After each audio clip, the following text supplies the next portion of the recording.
नमस्कार, तुम्हा सर्वांना दसऱ्याच्या खूप शुभेच्छा। आज दसऱ्याच्या मुहूर्तावरती मी मुंबईला जे गजरे सिग्नेचर प्रॉपर्टीचं जे ऑफिस आहे त्या ऑफिसला मी भेट दिली आणि विशेष म्हणजे कोकण प्रॉपर्टी महोत्सव आहे।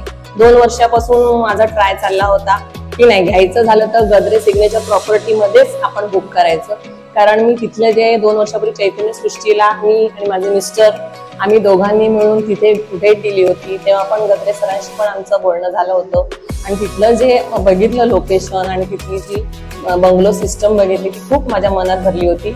मी ठरवलं नाही घ्यायचं झालं तर आपण इथेच म्हणून सतत फॉलो करत बसले गजरे सरांना। त्यांचे यूट्यूबचे व्हिडिओ पण पाहिले मी आणि त्याच्यानंतर गेल्या वर्षी त्यांच्याकडे त्यांची जी पानवलला रत्नागिरी स्टेशन फक्त 15 मिनिटावर आहे ती आणि तिथे मी पानवलचं तिथे स्वतः त्यांना माहित नव्हतं पण म्हटलं नाही आपण जाऊया, मला तर घ्यायचं तर आहे।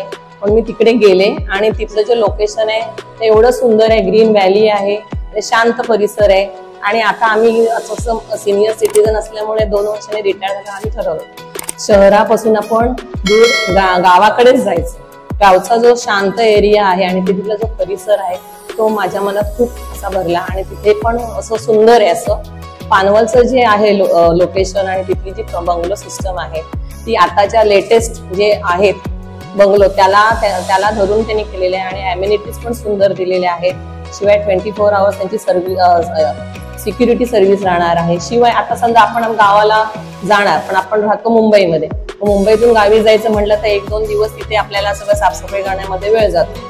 मग आपल्याला तिथे गेल्यानंतर आपलं मन प्रसन्न व्हावं ही सुद्धा तिथे सोय झालेली आहे। तिथे त्यांनी असं ते वॉश वगैरे करणं कोण जरी केला तरी सुद्धा तिथे आपल्याला सगळा बंगलो स्वच्छ करून मिळतो आणि वर्षाचं त्यांचं मेंटेनन्स वगैरे पण तसं रिझनेबलच आहे।